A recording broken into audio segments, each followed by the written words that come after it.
Olá! O objetivo desse vídeo é demonstrar o funcionamento e as principais características do marca-passo externo Reocore da Biotronic. Em primeiro lugar, gostaria de mostrar os acessórios que vêm junto na embalagem. Além do gerador do marca-passo, ele acompanha também uma bateria 9 volts, um cabo extensor e uma abraçadeira de velcro. A longevidade média de duração da bateria do marca-passo externo é de aproximadamente 300 horas de uso contínuo. Logicamente que vai variar, vai depender da marca e do modo da marca da bateria e do modo de funcionamento escolhido. Vamos lá. Para utilizar a abraçadeira, é só virar. Pode observar que aqui atrás tem uma fresta, um espaço, onde colocamos a abraçadeira e ela pode ficar fixa no doente. Para transporte. Quando o doente estiver acomodado no leito da UTI, da SEMI ou onde quer que seja, não recomendamos deixar preso com a abraçadeira de velcro para evitar que o doente mexa nos ajustes e acabe desprogramando o equipamento ou até mesmo danificando. Para isso, recomendamos a utilização do suporte de soro que vem aqui atrás. Esse suporte, você gira ele e pendura o aparelho no pedestal, podendo visualizar todos os comandos dele, até mesmo antes de se aproximar do doente. Para trocar a bateria, é importante que essa tampa esteja fechada, esteja travada, e você vem aqui no lado, na lateral dele, destrava o botão e puxa o compartimento. Dentro temos um indicador da polaridade da bateria. Isso é só um informativo, porque tanto faz você colocar a bateria desse jeito ou desse jeito.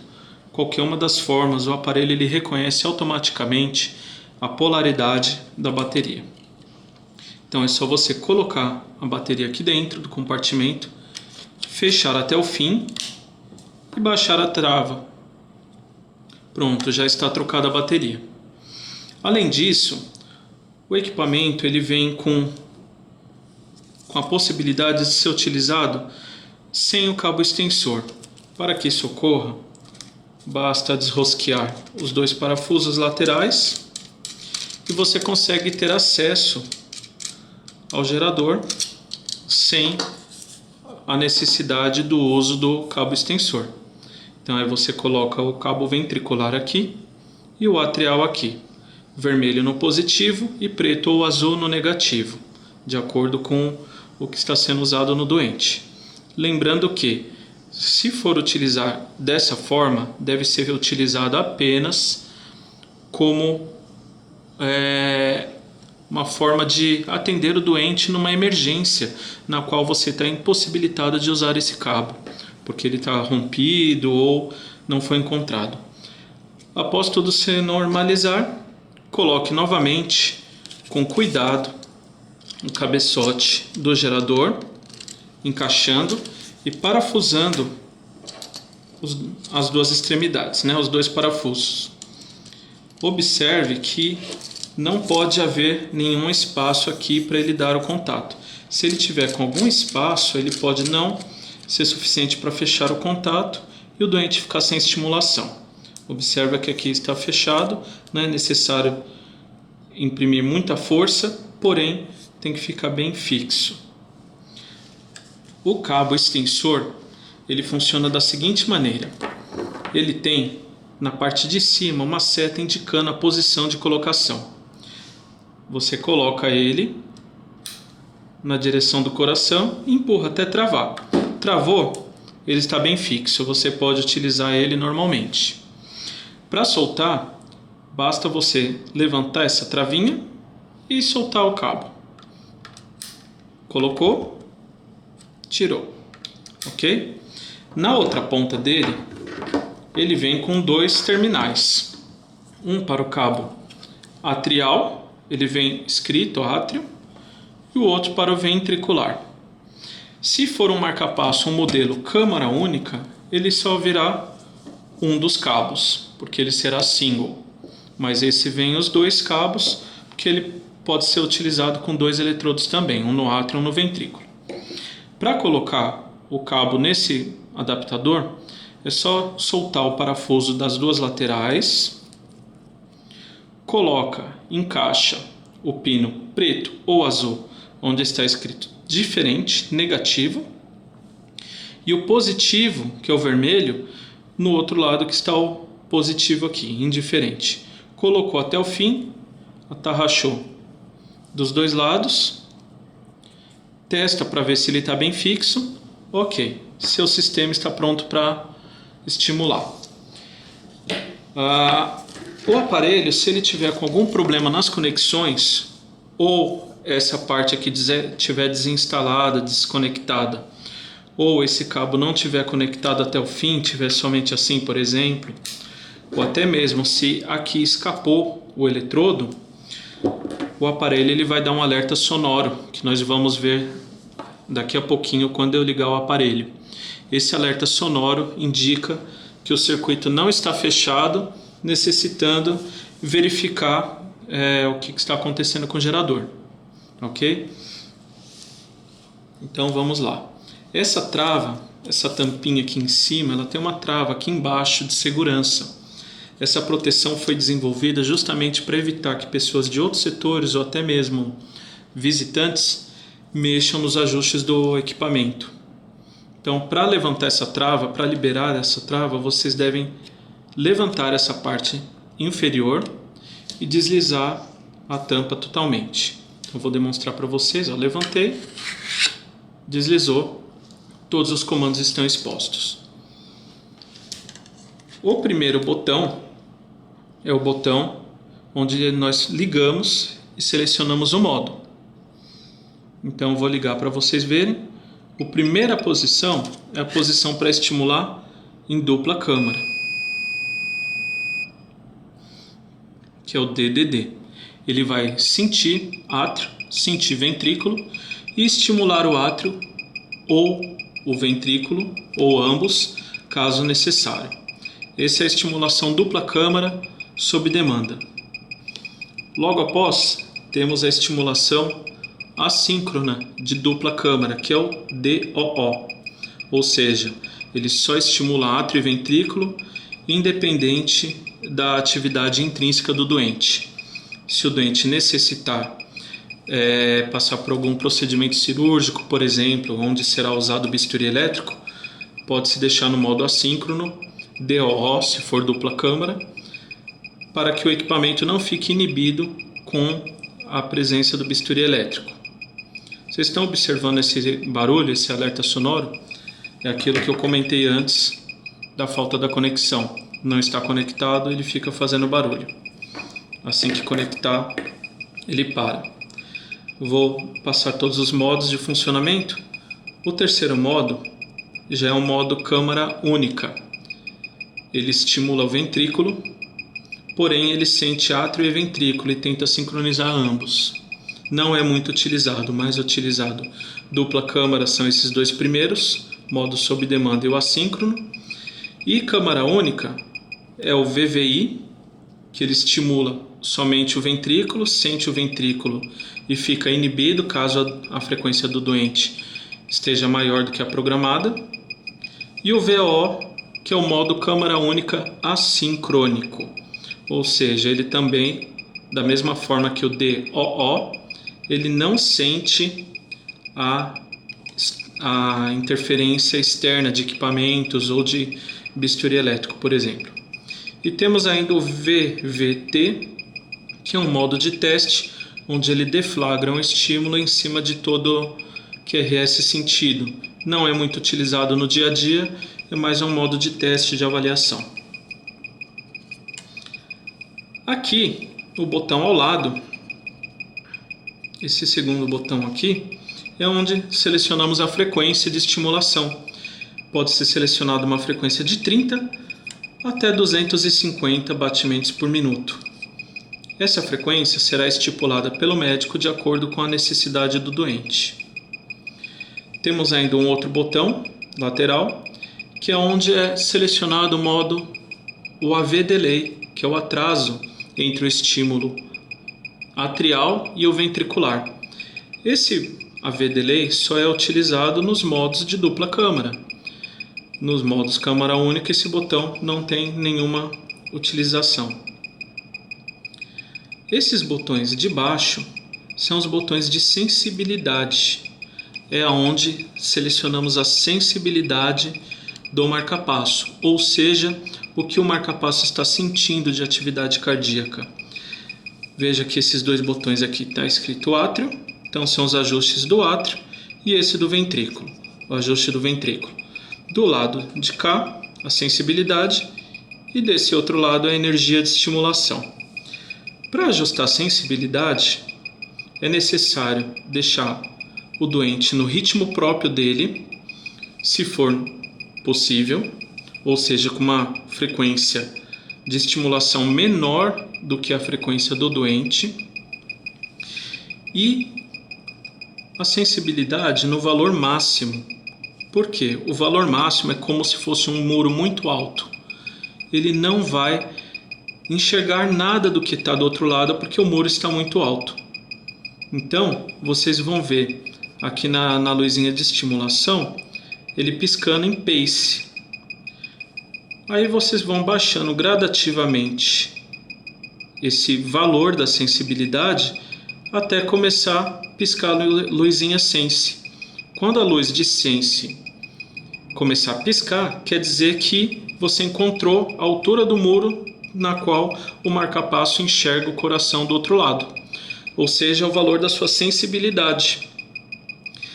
Para garantir uma margem de segurança, você vai deixar pelo menos 2 ou 3 milivolts menor esse valor, porque se você tiver uma onda um pouquinho menor, de uma amplitude um pouco menor, você consegue ainda assim sentir a atividade do coração. No caso aqui, atividade atrial. E da mesma forma você faz para regular a sensibilidade no ventrículo também.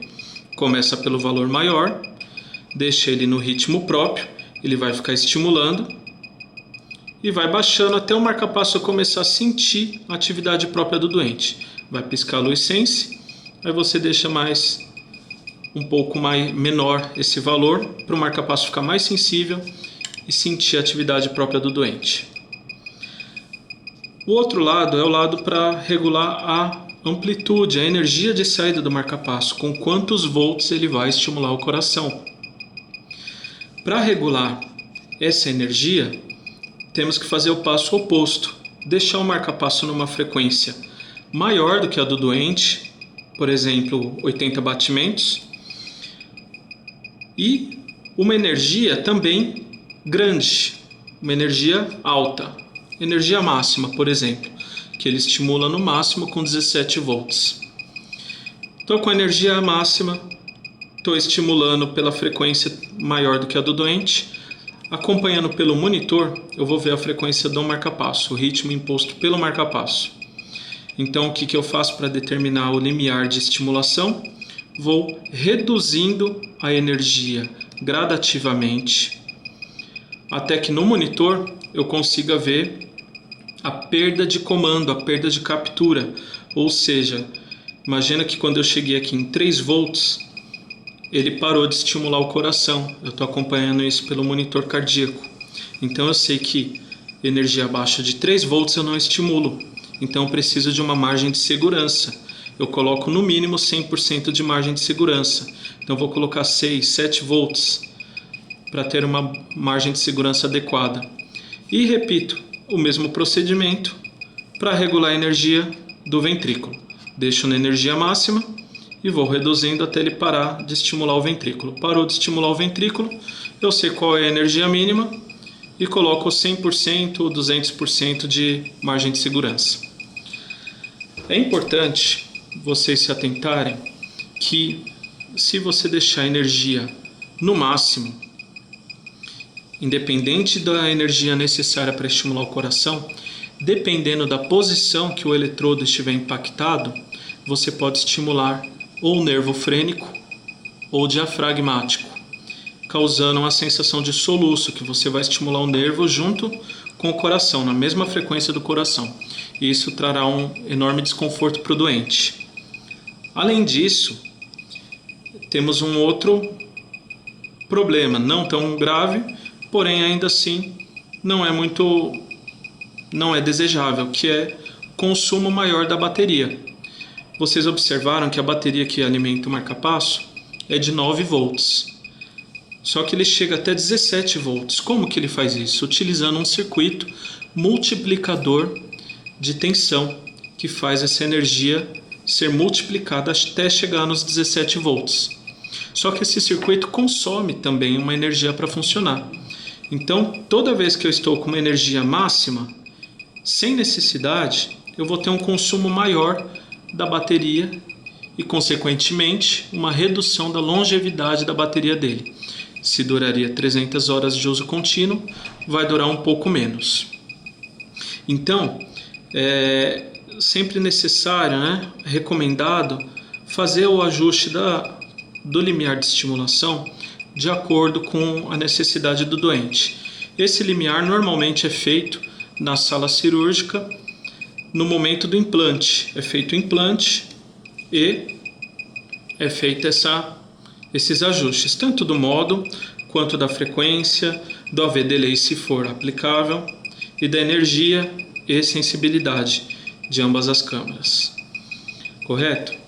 O marca-passo, ele tem uma bateria interna que permite que a troca da bateria dele seja feita com o equipamento em funcionamento sem risco à segurança do doente. Então essa bateria nos marca-passos dura no mínimo 30 segundos de funcionamento. Quando a bateria estiver dando indicativo de troca, vocês observem aqui que tem uma luzinha vermelha, low battery. Essa luzinha começará a piscar. Começou a piscar, você tem 24 horas para efetuar a troca da bateria. E quando for fazer a troca da bateria, pode fazer com o equipamento ligado, funcionando, que não terá nenhum risco para o doente, pois a bateria interna do aparelho vai continuar funcionando por no mínimo mais 30 segundos. Eu vou simular uma troca de bateria para vocês, para demonstrar o funcionamento da bateria interna. Então, como eu disse no começo da apresentação, para efetuar a troca da bateria, essa tampa, essa proteção tem que estar fechada. Então vamos fechar a tampa até travar. Travei a tampa, correto? Então eu vou fazer a troca da bateria. Lembra, para trocar a bateria, destravei, tirei a bateria, correto? Olha a luz de bateria fraca piscando, porque logicamente a bateria dele está fora do equipamento, ele está indicando que está sem bateria. Eu tenho 30 segundos para efetuar a troca por uma bateria nova. Peguei a bateria, coloquei no compartimento, encaixei, fechei, travei a tampa, ok? Parou de piscar e não ficou sem estimular um só segundo, ok? Então vamos abrir novamente a trava, levantando e deslizando. Gostaria de recomendar também que quando o aparelho for guardado na caixa, não estiver em uso, nunca será armazenado com a bateria dentro do equipamento. Por quê? Se essa bateria estiver guardada dentro do aparelho, mesmo com ele desligado, ela vai ficar carregando a bateria interna e vai se descarregar com o tempo. Então, quando vocês forem precisar do aparelho, ele vai estar dando indicativo de bateria fraca ou sequer vai ligar. Então, é muito importante. Terminou de usar, tira a bateria dele, desliga, tira a bateria e guarda ele sem a bateria dentro do estojo que acompanha o produto. Uma última informação que eu queria compartilhar com vocês é o uso da função Burst, que eu pulei esse botão de propósito, porque é uma função médica, não deve ser utilizado por por qualquer pessoa que seja, qualquer profissional que seja, sem os devidos cuidados. Normalmente essa função é utilizada no implante de válvula TAV e também para tentar reverter uma arritmia com estimulação rápida. Como que é feito? É selecionado aqui uma frequência, ele vai até 1000 batimentos por minuto, por isso a recomendação de cuidado, sempre que for utilizar isso aqui, deve ter um carrinho de parada, desfibrilador externo e etc. Toda equipe de prontidão. Por quê? Se você tentar reverter a arritmia com estimulação rápida, você pode conseguir ter sucesso e o paciente ficar sem arritmia, sem necessidade de cardioversão externa. Pode acontecer de não conseguir interromper a arritmia e o doente ficar da mesma forma. Só que também você pode acelerar essa arritmia e ela degenerar para uma fibrilação. Então será necessária a intervenção rápida e a desfibrilação externa. Como que é utilizada essa função? Temos 2 botões aqui. Você aperta um botão e na sequência segura o outro apertado por alguns segundos. Enquanto esse botão estiver apertado, ele vai estimular numa frequência rápida e quando você soltar esse botão ele para de estimular. Apertou de novo só esse ou só esse, ele não ativa a função. Para ativar você tem que apertar um e segurar o outro na sequência, dessa forma. Olha aqui o átrio como ele está. Soltei, ele parou. Apertei de novo, não acontece nada. Se eu apertar esse, também não. Então tem que seguir a sequência. Aperta esse, segura esse apertado para ele dar a rajada de estimulação rápida. No dupla câmara, que é esse modelo, que ele tem as 2 entradas, ele estimula essa estimulação rápida no átrio. No modelo câmara única, essa estimulação rápida vai ser no ventrículo, que é a única câmara existente. Ok? Então, esses são as funções básicas do equipamento. É um equipamento muito bom, muito prático de utilizar e qualquer dúvida de funcionamento, qualquer problema, entre em contato com o seu representante Biotronic ou com assistência técnica no número que temos aqui atrás. Ok? Obrigado e até mais.